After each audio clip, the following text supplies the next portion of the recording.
اور اس قدر دردناک بات آپ کو بتا رہا ہوں، میں پہلی مرتبہ جب سن 62 میں حج کے لیے گیا مدینہ منورہ میں، ابھی وہ ریل کے انجن کھڑے ہوئے تھے۔ یہ ترکی کے زمانے میں، سلطنت عثمانیہ کے زمانے میں بغداد سے مدینے تک ریلوے لائن تھی۔ یہ پورا ایک عالم سلطنت عثمانیہ، صرف سلطنت نہیں، خلافت عثمانیہ، پوری ٹرینیں جو ہے ترکوں کی اڑائی گئی، ہزاروں ترکوں کو شہید کیا گیا، یہاں تک کہ صحن حرم میں شہید کیے گئے سینکڑوں ترک۔ یہ جرم تھوڑے نہیں ہے، معمولی نہیں ہے۔ آج جس کی سزا مل رہی ہے معلوم ہونا چاہیے کہ وہ جرائم کون کون سے تھے۔ اب بھی جو لوگ گئے ہیں انہوں نے دیکھا ہوگا ترکی کا قلعہ موجود ہے اوپر پہاڑی کے اوپر، حرم کا جو سب سے بڑا دروازہ ہے باب ملک عبدالعزیز، اس کے سامنے ایک لائبریری ہوتی تھی، اب تو غالباً وہ بھی گرا دی گئی ہے، اس کے پیچھے پہاڑی پر ترکوں کا قلعہ ہے پرانا، اس پر توپیں موجود تھیں۔ جب بغاوت ہوئی ہے جو حرم میں آئے ہوئے تھے ترک فوجی، ظاہر بات ہے نہتے، وہ تو نماز پڑھنے آئے ہوئے تھے، ان کو وہاں ذبح کیا گیا ہے، اور ترکوں نے اپنی توپیں استعمال نہیں کی کہ کہیں بیت اللہ کو کوئی اذن نہ پہنچ جائے۔ بہرحال یہ غداری ہوئی ہے پہلی جنگ عظیم کے دوران، اور نہ صرف ترکوں کے، عربوں نے کی ہے۔ جیسا کہ میں نے کہا تھا، دو ہیں سب سے بڑے مجرم روئے ارضی کے اوپر امت مسلمہ کے طبقات۔ ہمارا پنجابی سپاہی بھی جا کر انگریزوں کی مدد کر کے ایلن بی کو قبضہ جو لے کر دیا بغداد کا، اس میں ہمارے مسلمان پنجابی سپاہی بھی شامل تھے۔ یہ خون چکاں باب ہے ہماری تاریخ کا اس صدی کا۔ لیکن اس کے بعد سلطنت عثمانیہ کے ٹکڑے ہو گئے، چیتھڑے ہو گئے۔ ایک انگریز نے لکھا ہے یہ جملہ، ذہن میں بجھا ہوا جملہ، کہ تاریخ میں یہ بات ثبت ہو جائے گی کہ ایک انگریز نے اس سلطنت کے ٹکڑے کر دیے کہ جو عمر فاروق نے قائم کی تھی رضی اللہ تعالیٰ عنہ۔ یہ پورا عالم، یہ تمام علاقہ کس نے فتح کیا تھا؟ یہ بات ہاتھ بدل گئے تھے، پھر ترک آ گئے، خلافت عثمانیوں کے پاس چلی گئی، لیکن یہ سلطنت تو حضرت عمر رضی اللہ تعالیٰ عنہ کے زمانے سے چلی آ رہی تھی۔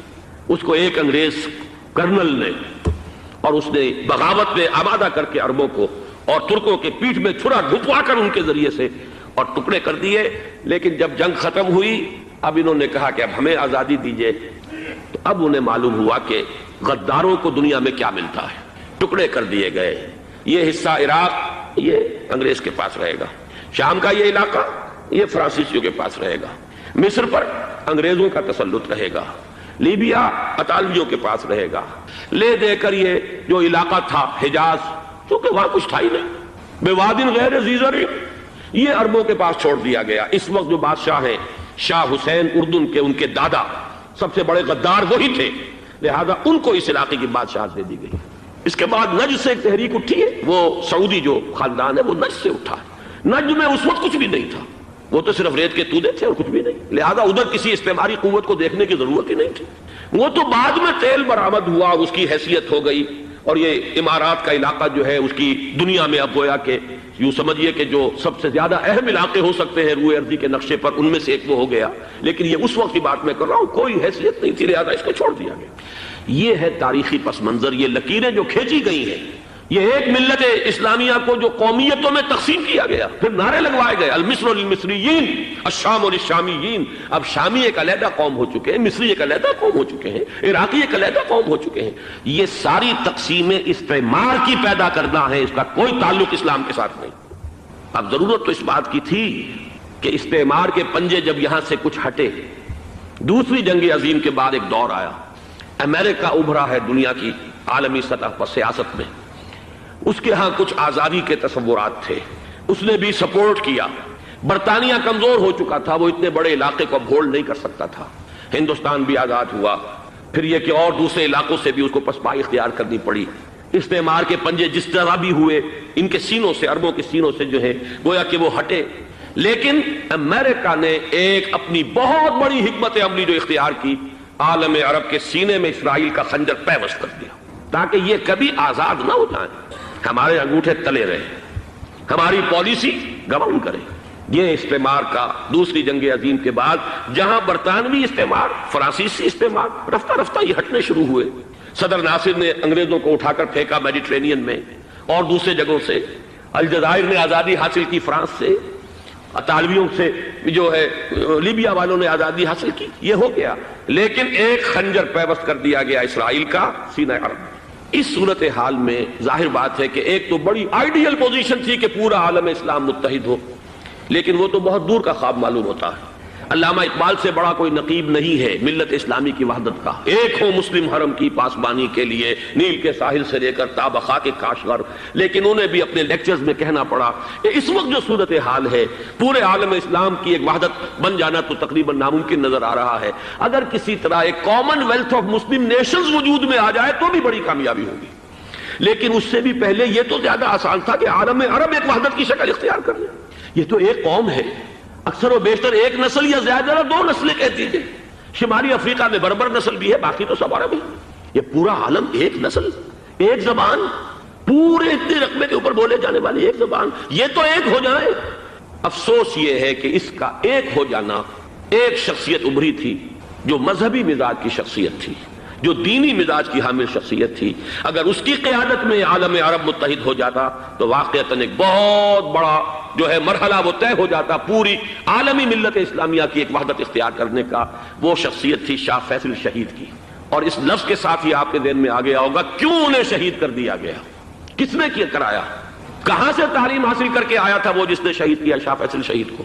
اس کی گردن پر کون سوار تھی, وہ یہودی لڑکی کے جس کے فوٹو بھی شائع ہوئے, ایک گردن پر اٹھائے کھڑا ہوا شہزادہ اپنی ایک یہودی دوست کو, لڑکی کو. اور وہی ہے کہ جس نے جا کر پستول سے شہید کیا ہے. جہاں میں اچھی طرح جان لیجئے, جیسے بارہا میں نے عرض کیا ہے کہ حضرت عمر کو شہید کرنے والا کہنے کو ابو لولو فیروز تھا, لیکن اس کے پیچھے پورا ایرانی نسل پرستی کا جو پورا پس منظر ہے, اسے تو ہر شخص جس کی ذرا بھی نگاہ جو ہے جو صرف منظر کو نہ دیکھ رہی ہو پس منظر کو بھی دیکھنے والی ہو, وہ تو جان دے گی کہ ابو لولو فیروز ایک فرد کا نام نہیں تھا, وہ ایران کا انتقام تھا عالم عرب سے. بالکل اسی طریقے سے یہ امریکی استعمار کا ہتھ کنڈا تھا, اسے محسوس ہوا. شاہ فیصل مذہبی مزاج کا شخص یہ ابھر رہا ہے, اور یہ شاہ فیصل کی حکمت عملی کا ذرا آپ اندازہ کیجئے. لاہور میں سمٹ کانفرنس ہوئی, اس میں وہ آئے, سب سے ٹاورنگ پرسنالٹی پورے اس وقت عالم اسلام کے اندر شاہ فیصل کی تھی. اور وہ گویا کہ ایک بہت ہی جس کو کہا جائے کہ ایک بہت ایلڈرلی, ایک بزرگانہ ایک شخصیت جو ہے, اور انہوں نے اپنے دولت کے دروازے, عرب میں وہ مشہور تھے کہ نہایت خسیس اور بخیل انسان ہے, اس لیے کہ وہاں وہ خرچ کرتے تھے حساب کتاب کے ساتھ, لیکن ان کے خزانے کھلے ہوئے تھے عالم اسلام کے لیے. ادھر بھی مدد ہے, ادھر بھی مدد ہے, ادھر بھی کام ہو رہا ہے, ادھر بھی کام ہو رہا ہے. پھر انہوں نے تیل کا ہتھیار استعمال کر کے ایک دفعہ امریکہ کو دن میں تارے دکھا دیے تھے, لہذا ان کا ہٹایا جانا سین سے یہ امریکی استعمار کے لیے لازم تھا. اب لے دے کر رہ گئے کون سیکولر مزاج کے لوگ. پہلی اٹمپٹ جمال عبد الناصر نے کی, ناکام ہو گیا. قذافی صاحب نے کوشش کی کہ وہ ان کی جانشینی حاصل کر لے, ناکام ہو گیا. اب ایک تیسری شخصیت صدام حسین کی, ملحد ہے, اسلام سے کوئی سروکار نہیں. باس کا فلسفہ سیکولرزم پلس عرب نیشنلزم یہ اصول ہے, لیکن یہ ہے کہ یہ شخصیت ابو ابر کر ایسی آئی ہے کہ اس سے اس وقت یہ جان لیجئے, میں امریکہ میں بھی عربوں سے مل کر آیا ہوں, سعودی عرب میں بھی اب میں وہ دیکھ آیا ہوں. نوجوان نسل جو ہے عربوں کی, پورا جو دوسرے عرب ممالک ہیں جہاں پر کہ مذہب کا اتنا چرچا ہی نہیں ہے, پورا فلسطینی عرب, جارڈن کے عرب, شامی عرب عوام, وہ سب کے سب صدام کے پیچھے ہیں اس وقت. اس لیے کہ انہیں نظر آ رہا ہے کہ ایک شخص پھر ایسا پیدا ہو کر سامنے آ گیا ہے جو شاید عالم عرب کو پھر یونائٹ کر دے. اور یہ ہے اصل وہ شے کہ جو امریکہ کے لیے کسی صورت میں قابل قبول نہیں. دولت کے یہ ذخائر, خلیج کی یہ دولت, سیال سونا اور اس کے ذخیرے, اور یہ کسی طریقے سے یہ امریکہ کے زیر اثر نہ رہے, یہ ہے وہ شے جو اسے برداشت نہیں ہے. وہ کوئی عربوں کی محبت میں نہیں آیا 2.5 لاکھ فوج لے کر, وہ کوئی شاہی عرب جو خاندان ہے سعودی, اس سے اس کی کوئی دلچسپی نہیں ہے. کوئی پتہ نہیں کہ وہ خود ان کو ہٹا دے اور وہاں پر کوئی جمہوری ڈھانچہ جو ہے وہاں پہ کھڑا کروا دے خود امریکہ. اس لیے کہ سعودی عرب میں دیکھ آیا ہوں, حالات اگرچہ ظاہر بات ہے کہ زیادہ گہرائی میں تو وہاں جانے کا موقع ہی نہیں ہوتا, بہت ہی مستبد حکومت ہے, لیکن صاف نظر آ رہا ہے کہ اس وقت دونوں طبقے نوجوانوں کے جو ہے وہ شاہی خاندان کے شدید خلاف ہو چکے. جو وہاں پر جدید مثقف طبقہ ہے, جدید تعلیم یافتہ, جو باہر پڑھ کر آیا ہے امریکہ میں اور کہیں اور وہ کثیر تعداد میں, اب وہ صاف سوال کر رہے ہیں کہ یہ بلینز اور بلینز آف ڈالرز کے جو ہمارا خرچہ آتا تھا, ہمارے ہتھیاروں کے آرڈر جاتے تھے, وہ کہاں گئے؟ کل 65,000 فوج, اور عرب کے پاس, سعودی عرب کے پاس اتنے ٹینک بھی نہیں ہیں جتنے کہ یمن جیسے غریب ملک کے پاس ہے. تو ہمارا روپیہ یہ گیا کہاں؟ یہ ایک سوال ہے جو ہر شخص کے ذہن کے سامنے ہے. اب ہمیں اپنے معاملات کو خود سنبھالنا ہوگا. اسی طریقے سے جو مذہبی طبقہ ہے, اور وہاں ہے بڑی تعداد میں مذہبی طبقہ نوجوان جن میں بڑا جذبہ ہے, اور ان کا وہ جوش جہاد انہیں جہاد افغانستان تک لے کر آیا ہے. سینکڑوں عرب نوجوان یہاں جو ہے شہید ہوئے. اپنے ملک میں تو انہیں بولنے کی بھی کوئی امکان نہیں ہے. لیکن یہاں وہ جذبہ جو اندر اندر پروان چڑھ رہا ہے وہ جذبہ انہیں لایا ہے اور افغانستان کی سنگلاخ وادیوں کے اندر انہوں نے جام شہادت نوش کیا ہے۔ وہ طبقہ بھی شدید مخالف ہو چکا ہے کہ انہوں نے امریکیوں کو بلا کر، ان میں یہودی بھی ہیں، عیسائی تو ہے ہی ہے، یہودی ہیں، یہودی عورتیں ہیں، جو کچھ اب وہاں بے حیائی اور بے پردگی کے مناظر نظر آ رہے ہیں۔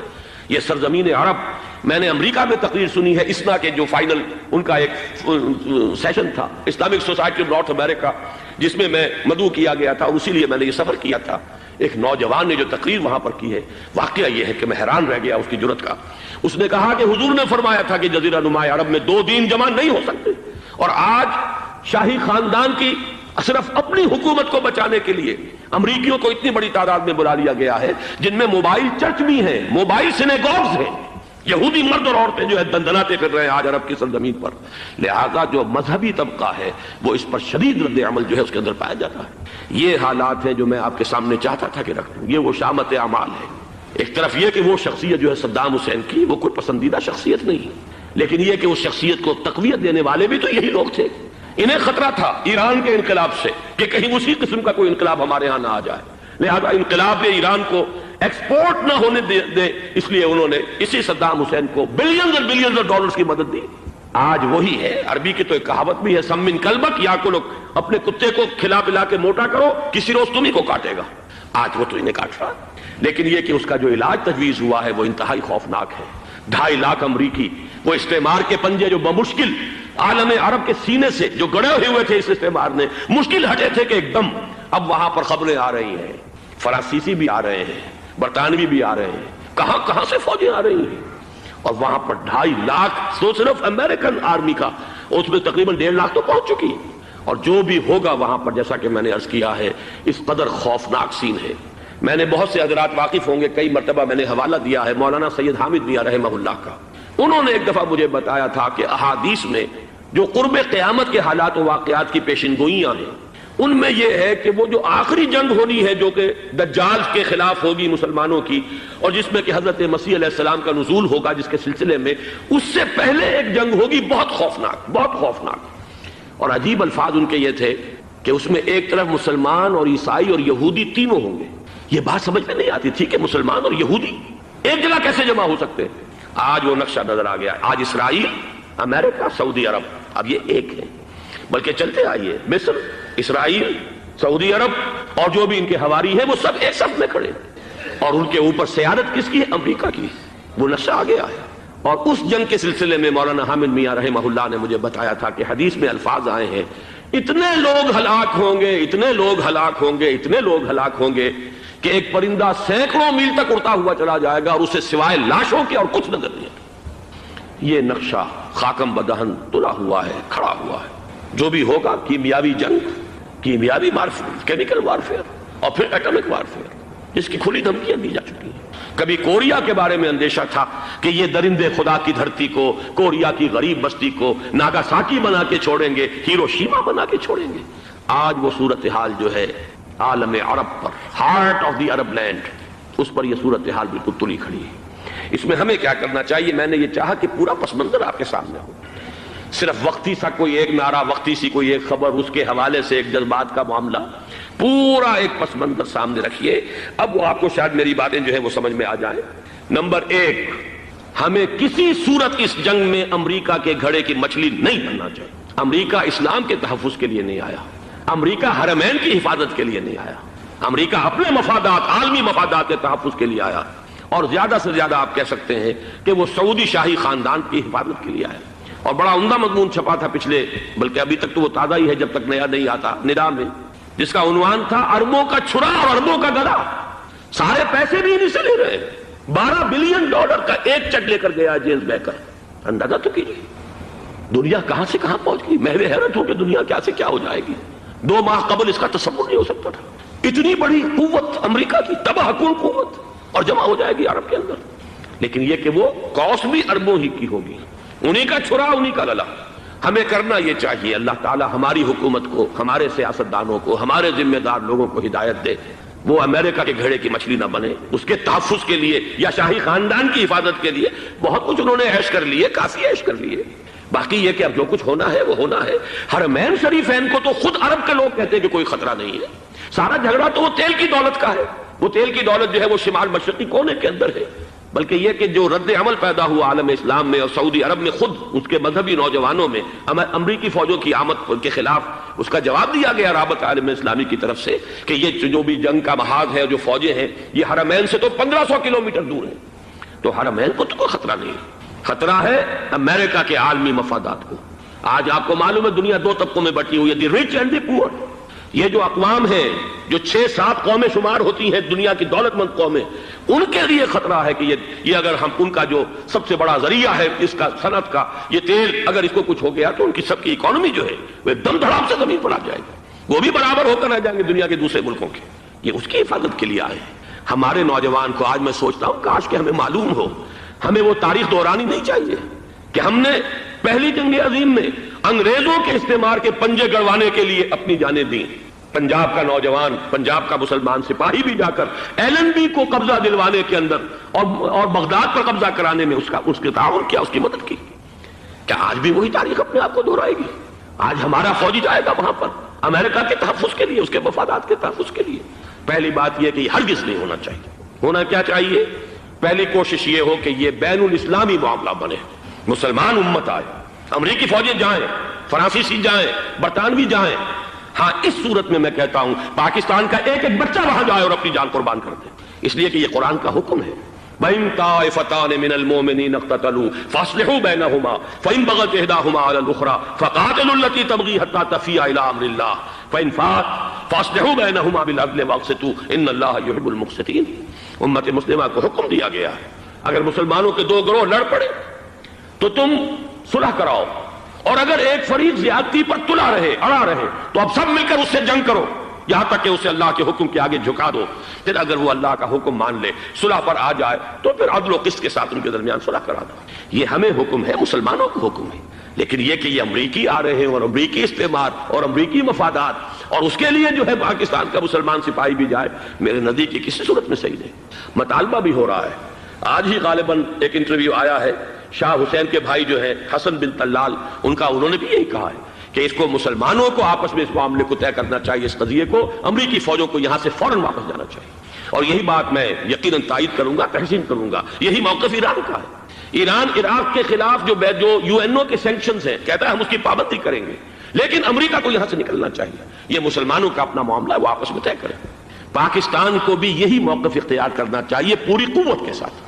اس میں کوئی بھی اگر کمزوری ہو رہی ہے تو در حقیقت یہ گویا کہ ہم امریکی استعمار کے ہاتھ میں اس کا اعلی کار بن کر, کھلونا بن کر استعمال ہو رہے ہیں, جو کہ ہمیں کسی صورت میں نہیں کرنا چاہیے.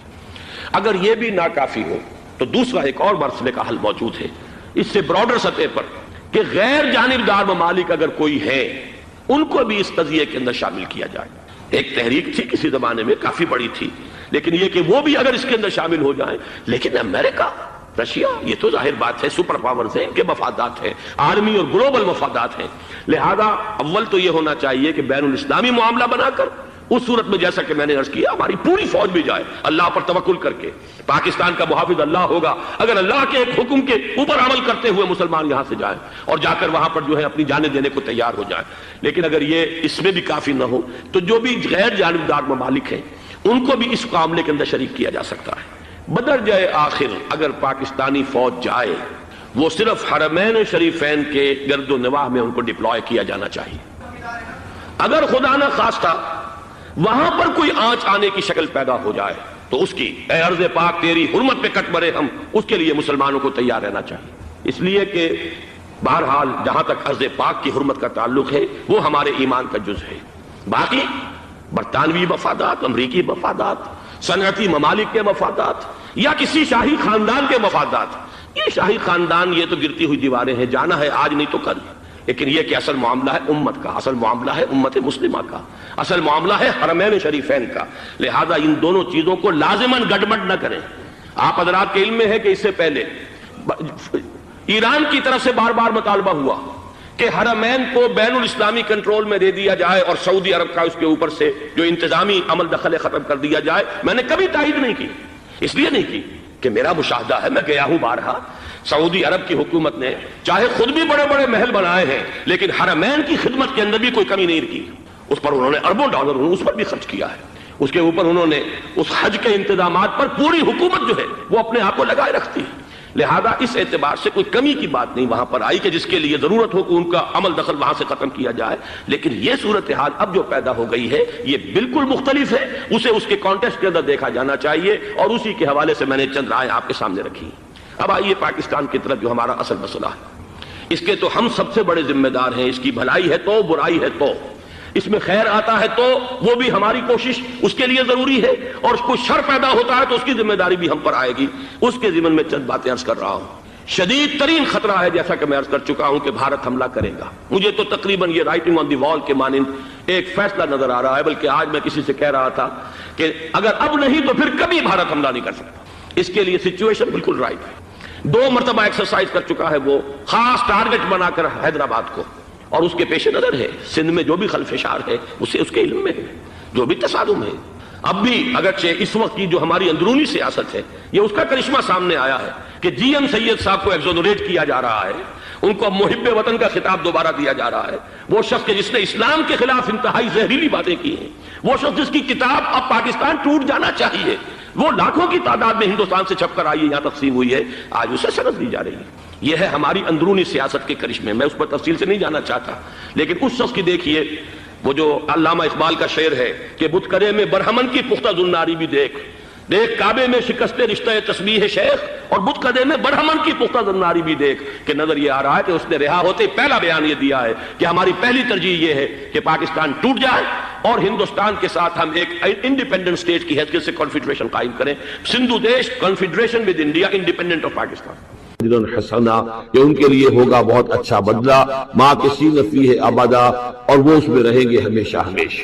یہ جو دجالی فتنہ ہے اس کے ساتھ ایک خاص مناسبت ہے سورہ مبارکہ کی. احادیث میں آتا ہے کہ دجالی فتنے کے اثرات سے بچنے کے لیے اس سورہ مبارکہ سے ذہنی اور قلبی رشتہ مفید ہے. اس کی تلاوت کرتے رہنا, خاص طور پر جمعے کے روز پوری سورہ کہف, ورنہ یہ کہ کم سے کم اس کی ابتدائی اور آخری آیات ان کی بڑی اہمیت ہے.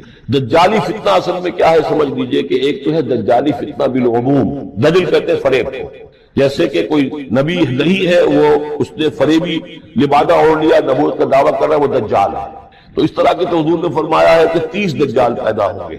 انہی میں سے ایک ہمارے زمانے کے اندر جو ہے یہ غلام احمد قادیانی بھی تھا, وہ دجال تھا جس نے کہ اعلان کیا کہ میں نبی ہوں جبکہ وہ نبی نہیں تھا.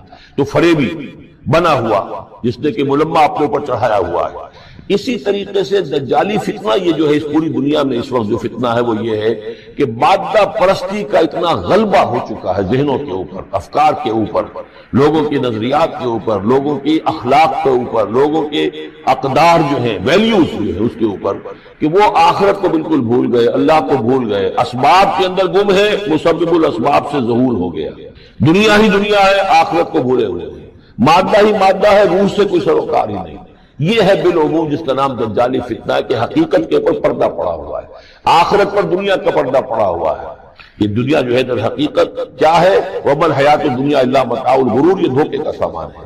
اصل زندگی کو اس نے ڈھانپا ہوا ہے. ہم نے یہ سمجھ لیا کہ زندگی یہی ہے, اسی کے لیے بھاگ دوڑ, محنت, صبح و شام, اسی کے مستقبل کی فکر ہے, لیکن اصل زندگی اس کی کوئی فکر ہی نہیں ہے. باقی ایک دجال جو ہے جو آئے گا وہ معاملہ احادیث کے اندر بھی بڑی طوالت کے ساتھ ہے اور اس میں کافی پیچیدگیاں بھی ہیں, بعض چیزیں جو ہے ایک دوسرے سے کچھ مختلف بھی ہیں, اس میں پھر اہل علم کو بہرحال مطابقت پیدا کرنی پڑتی ہے.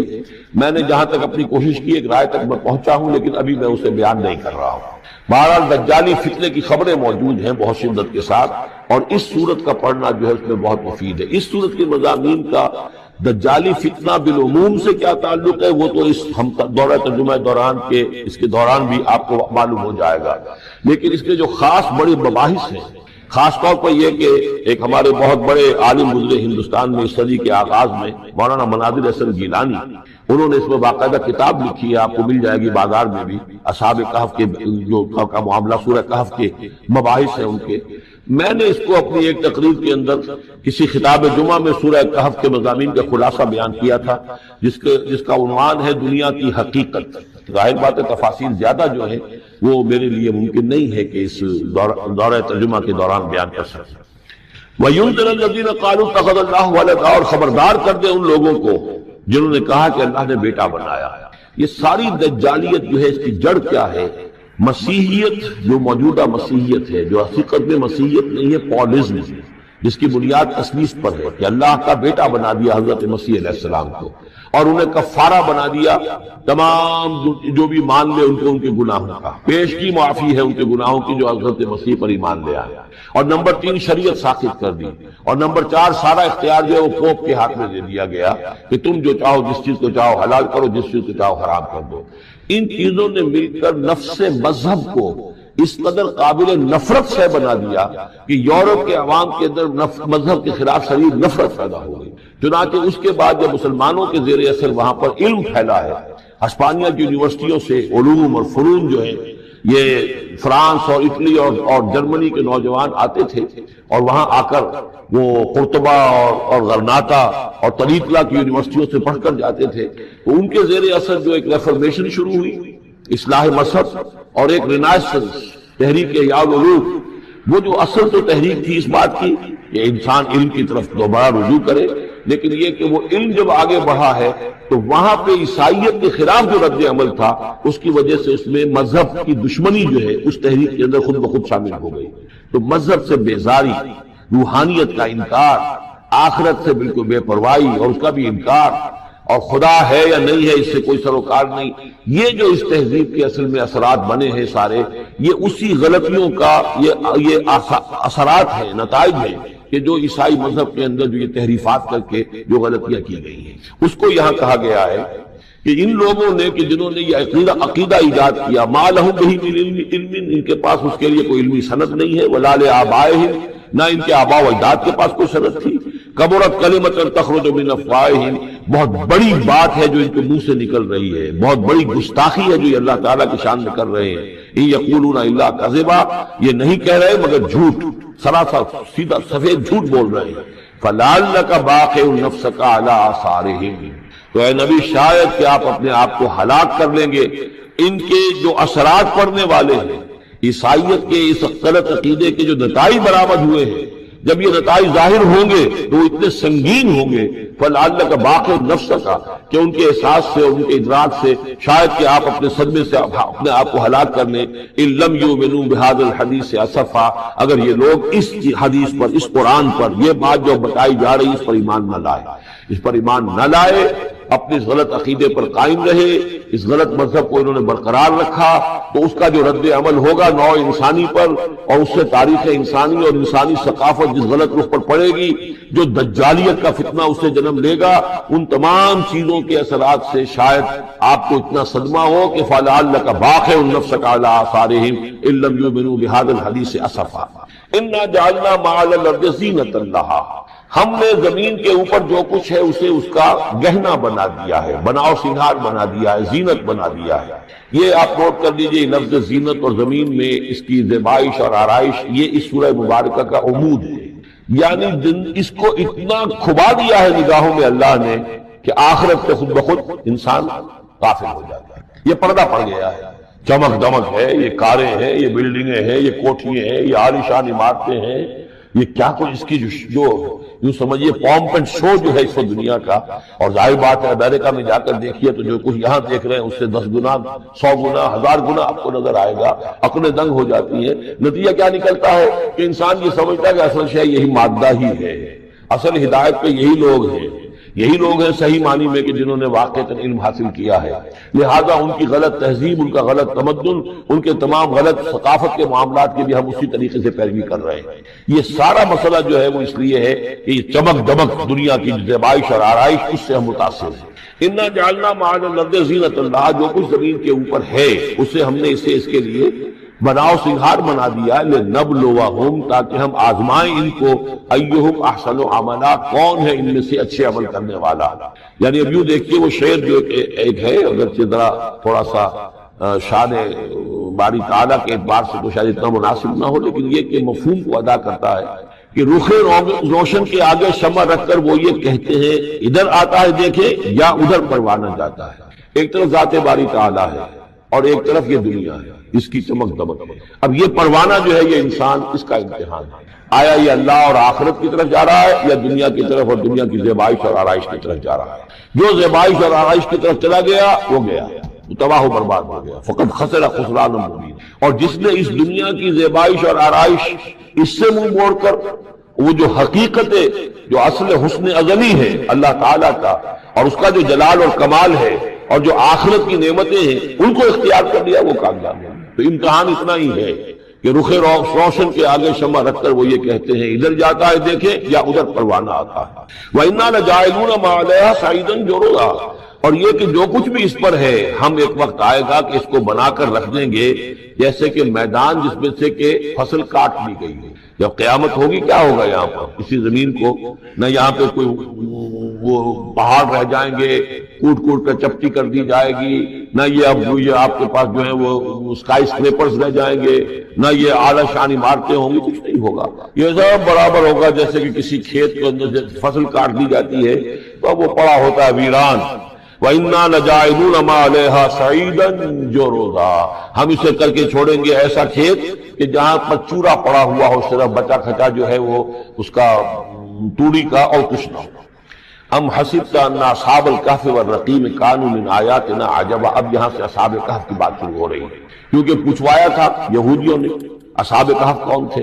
کیا تم سمجھتے ہو کہ اصحاب الکہف والرقیم، رقیم جو ہے ان کی تختی تھی ایک جس کے اوپر ان کے حالات لکھ کر جو ان کے ایک جو کہف تھی ان کی غار جو تھی اس کے اوپر لگا دی گئی تھی، تو انہیں اصحاب الکہف بھی کہتے ہیں اصحاب الرقیم بھی کہتے ہیں، یہ دونوں انہیں ایک ہی گروہ کے نام ہیں۔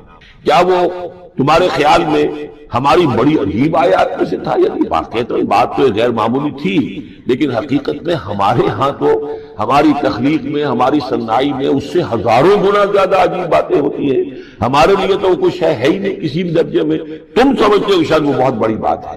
یہ سابق کہف کا جو قصہ ہے اب میں سمجھتا ہوں کہ پورے وثوق کے ساتھ ہم کہہ سکتے ہیں کہ یہ قصہ کیا تھا۔ دیکھیے جب حضرت مسیح علیہ السلام آئے ہیں تو یہ پورا علاقہ جو ہے فلسطین کا اور یہاں پہ جو آپ نے تبلیغ کی ہے تو یہ اس وقت رومن امپائر کا ایک حصہ تھا، اگرچہ مقامی طور پر ایک لوکل بادشاہ جو تھا یہودی وہاں پر حکومت کر رہا تھا، لیکن وہ پپٹ تھا، اصل میں تو حکومت جو تھی رومیوں کی، جو رومی تھے بت پرست۔ اور اس کے بعد چونکہ انہوں نے بغاوت کی، حضرت مسیح تو اٹھا لیے گئے سن 30 عیسوی کے آس پاس یا 33 عیسوی کے آس پاس، لیکن اس کے بعد جو ہے ان یہودیوں نے بغاوت کی رومیوں کے خلاف، جس کے نتیجے میں سن 70 عیسوی میں ٹائٹس رومی نے تو ان کی حکومت بھی ختم کی اور بیت المقدس کو برباد کیا، یروشلم کو تباہ کیا، 1,33,000 یہودیوں کو قتل کیا اور ان کو بھیج دیا، نکال دیا وہاں سے باہر۔ اس وقت کا معاملہ یہ ہے کہ اب کوئی اکے دکے جو بھی رہ جاتے تھے یہاں پر، کوئی یہودی یا عیسائی، یہودیوں کو تو نکال دیا، عیسائی رہ گئے، لیکن عیسائیوں پر بھی بہت ظلم ہوتا تھا۔ یہ موحد تھے، حضرت عیسیٰ کے ماننے والے، وہ بت پرست تھے۔ تو اس زمانے میں کہیں بادشاہ کوئی تھا ڈیسیس یا دقیانوس جس کو کہتے ہیں، اس کے زمانے میں کچھ جو عیسائی تھے حضرت عیسیٰ پر ایمان رکھنے، آج کے عیسائیوں پر قیاس نہ کیجیے، جو نصارہ تھے حضرت عیسیٰ کو ماننے والے جو موحدین تھے، ان میں سے کچھ نوجوانوں کی پیشی ہوئی بادشاہ کے دربار میں۔ انہوں نے کہا کہ تم اپنے نئے دین سے اگر باز نہیں آؤ گے، اتنے دن کی مہلت تمہیں دی جا رہی ہے تو تمہیں سوری چڑھا دیا جائے گا، بس مہلت دی جا رہی ہے، جاؤ غور کر لو، سوچو۔ ان لوگوں نے آ کر سوچا کہ اب نہ تو ہمارے لیے یہ ممکن ہے کہ ہم مقابلہ کر سکیں، چلو کسی غار میں چھپ جاتے ہیں، دیکھیں اللہ تعالیٰ کیا کرتا ہے ہمارے لیے۔ وہ ایک غار میں جا کر چھپتے ہیں اور غار میں جا کر چھپے ہیں تو اللہ نے انہیں وہاں پر سلا دیا، موت تاری نہیں کہ سلا دیا۔ اللہ کروٹ بھی بدلواتا رہا، ان کے لیے سارا کچھ بندوبست کیا، اللہ کی قدرت میں تھا۔ حضرت عزیر کو 100 برس کے لیے مار دیا تھا، موت کے بعد ان کو دوبارہ زندہ کر دیا۔ لیکن یہ کہ ان کا معاملہ یہ ہے کہ ان کو وہاں پر جو ہے تقریباً 300 برس یہ وہاں پر پڑے رہے اس غار کے اندر۔ غار کی شکل کچھ خاص ایسی تھی کہ ادھر آنا جانا لوگوں کا تھا ہی نہیں، اور یہ ہے جو موجودہ ترکی کے علاقے میں شہر ایفسس ہے، اس کے آس پاس ہیں اس طرح کے غار، جیسے ایجنٹا کے غار ہندوستان کے مشہور ہیں، ایسے ہی وہاں بھی غاروں کا سلسلہ ہے، اور ہیں بھی وہ ایسے کہ ان کے دہانے جو ہیں وہ ہے شمال کی جانب، تو دھوپ ان میں براہ راست نہیں جاتی، صرف یہ کہ ریفلیکٹڈ لائٹ تو آتی ہے لیکن یہ کہ براہ راست دھوپ نہیں جاتی، تو ایک طرح کا اندھیرا تھا اس کے اندر، ٹوائی لائٹ جسے آپ کہہ لیں وہ رہتا ہے سارا دن۔ وہاں پر یہ 300 برس تک سوتے رہے۔ اس 300 برس کے عرصے میں یہ ہوا کہ رومن امپائر جو ہے اس نے خود عیسائیت اختیار کر لی، 300 کے اندر کانسٹنٹائن جو تھا ایمپرر وہ عیسائی ہو گیا، اب پوری امپائر جو عیسائی ہو گئی۔ اب اس کے زمانے میں اس کے بعد تھیوڈوسیس ہے ایک، 446 میں یہ تھا، اس کے زمانے میں اللہ تعالیٰ نے ان لوگوں کو جگایا 300 برس کے بعد۔ اب یہ سمجھ رہے ہیں کہ وہی زمانہ ہے، وہی کفار کی حکومت ہے، وہی مشرکین ہے۔ اب انہوں نے ڈرتے ڈرتے اپنے کسی ایک آدمی سے کہا بھائی جاؤ یہ لے کے سکہ لے کر جاؤ، چاندی کا آؤ، کچھ نہ کچھ کھانے پینے کے لیے لے کر آؤ، دیکھنا لیکن اس طرح ہو کہ ہمارا پتہ نہ چل جائے کہ ہم یہاں چھپے ہوئے ہیں۔ وہاں جو گئے انہوں نے وہ سکہ جو پیش کیا، یہ سکہ تمہارے پاس کہاں سے آیا؟ یہ تو بہت پرانا سکہ ہے، تو 400 سال پرانا، 300 سال پرانا سکہ کہاں سے لے آیا تھا؟ تمہیں کوئی خزانہ ملا؟ بہرحال اس حوالے سے اب وہ جو ہے وہ پکڑے گئے، ان کی حالت جو ہے وہ جو بات سامنے آ گئی۔ لیکن جب بات سامنے آ گئی تو اب ان کا بہت وہ عزت کی گئی، اس لیے کہ اب تو جو ان کا مذہب تھا در حقیقت پوری مملکت کا مذہب وہی ہو چکا تھا، تو صورتحال تو تبدیل ہو چکی ہے۔ پھر یہ کہ اس کے بعد تفصیل معلوم نہیں ہے کہ غالباً وہ جا کر اپنی اسی غار میں وہ سو گئے ہیں یا دوبارہ اللہ نے ان پر وہیں پر بہت تاریخ کر دی ہے، اس کا دروازہ بند کر کے اور اس پر ایک تختی لگا دی گئی ہے۔ یہ اصحاب کہف ہے۔ گبن کی جو ہے decline and fall of Roman empire, اس میں بھی یہ 7 سلیپرز، 7 سونے والے، ان کی کہانی موجود ہے۔ یہ چیز جو ہے گویا کہ رومن لٹریچر کے اندر موجود تھی، اس کا جو ذکر موجود تھا، اور قرآن مجید میں یہ امتحاناً سوال کیا گیا حضور سے، تو اس کا جواب دیا گیا کہ یہ 300 برس تک کچھ لوگوں کو سلا دینا یہ اللہ تعالیٰ کے نزدیک کوئی بڑی بات نہیں ہے، تمہارے نزدیک۔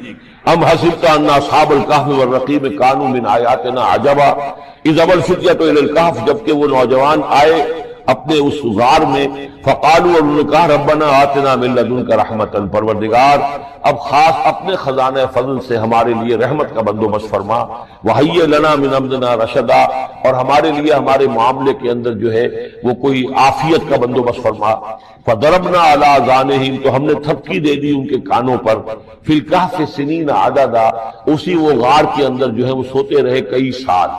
ابھی یہاں اس بات کو نہیں چھیڑا کتنے سال، سنین عددا، متعدد سال وہ سوتے رہے۔ ثم بعثناہم، پھر ہم نے انہیں اٹھایا، لنعلم ای الحزبین احصیٰ لما لبثوا امدا، تاکہ ہم دیکھیں کہ 2 گروہوں میں سے کس کو صحیح معلوم ہے کہ کتنے عرصے وہ وہاں رہے تھے۔ اس کا ذکر آگے آ جائے گا 2 گروہوں سے مراد کیا ہے۔ اور تیسری اہم ترین آیات کیا ہے؟ آیات قرآنیہ۔ ان تینوں میں گہرا ربط ہے، آیات آفاقی، آیات انفسی، آیات قرآنی۔ ان میں تدبر کے ذریعے، غور و فکر کے ذریعے انسان ایمان حاصل کرے، یہ ٹاپ کا ایمان، یہ انٹلیکچوئلز کا ایمان، یہ صدیقین کا ایمان۔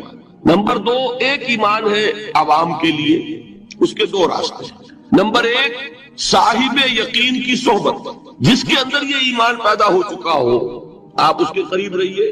اگر بھٹی کے سامنے بیٹھیں گے حرارت پہنچے گی، اگر آپ برف کی سیل کے قریب ہوں گے ٹھنڈ پہنچے گی۔ صاحب امین، صاحب ایمان کی صحبت اختیار کریں گے، ایمان سراغ کریں گے۔ یہ ہے عوام کے لیے صحبت، کونوا مع الصادقین، ان کی صحبت اختیار کریں۔ تیسرا ذریعہ ہے جو ہمارے لیے خاص طور پر جو مسلمان پیدا ہوئے، اب ایک بچہ ہے 7 سال کا، آپ نے نماز پڑھنے کی عادت ڈال دی، پڑھ رہا، اگرچہ غیر شعوری عمر سے شروع کر دیا، اس کو روزہ رکھتا ہے، 9 برس کا ہو گیا، روزہ رکھنا شروع کیا۔ یہ اعمال جو ہیں ان سے بھی ایک یقین پیدا ہوتا ہے، جیسے یقین سے عمل پیدا ہوتا ہے ایسے ہی عمل سے بھی یقین پیدا ہوتا ہے۔ جب مداومت کرتے رہیں گے اس پر تو اس سے بھی ایک یقین کی کیفیت انسان میں پیدا ہو جائے۔ سورہ حجرات میں جو بحث آئی ہے اس کے آخر میں یہی ہے کہ اے نبی، یہ بدو جو دعوے دار ہیں ایمان کے، یہ آپ پر احسان دھر رہے ہیں، یمنون علیک ان اسلموا قل لا تمنوا علی اسلامکم بل اللہ یمن علیکم ان ہداکم للایمان ان کنتم صادقین۔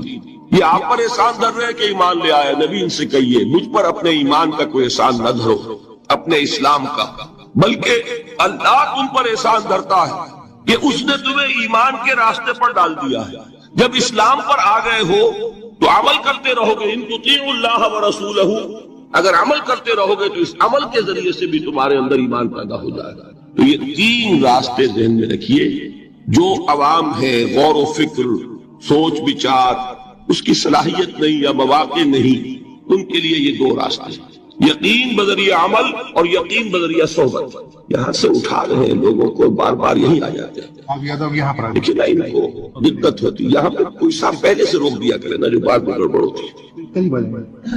تو ایک ایمان ہے انٹلیکچوئلز کا، صدیقین کا، جن کو قرآن کہتا ہے اولو الالباب الذین یعقلون ان فی خلق السماوات والارض واختلاف اللیل والنہار لآیات لأولی الالباب، ہوش مندوں کے لیے، عقل مندوں کے لیے، غور و فکر کرنے والوں کے لیے، اصحاب دانش و بینش کے لیے ہماری کائنات میں ہماری نشانیاں ہیں، غور کرو اور ہمیں پہچانو، خود اپنے اندر جھانکو اور ہمیں پہچانو، اور ہماری یہ آیات جو ہیں ہمارے کلام کی، اس کی آیات جو ہیں ان میں وہ ایمان رچا بسا ہوا ہے، ان پر غور کرو، غور